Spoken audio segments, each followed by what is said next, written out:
সকালের কুয়াশায় ঢাকা একটা ছোট গ্রাম। ফাটা জামা গায়ে রহিম কোদাল কাঁধে নিয়ে হাঁটছে। তার পেছনে ছোট ছেলে হেঁটে হেঁটে বলে, আব্বা, কাল না তুমি বলছিলে জুতো কিনবা?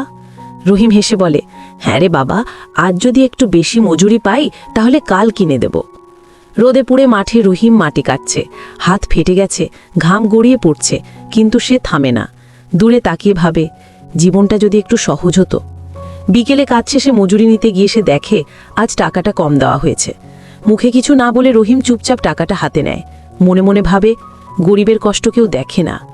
রাতে ঘরে ফিরে ছেলেকে ঘুমোতে দেখে। কুপির আলোয় সে নিজের পুরানো স্যান্ডেলটা ধুয়ে পরিষ্কার করে রাখে। নিজের মুখে ছোট্ট হাসি নিয়ে ফিসফিস করে বলে, এটাই কালোর জুতো হবে।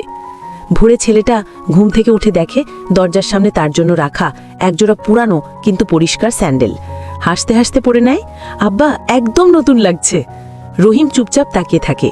সূর্যের আলো তার মুখে পড়ে।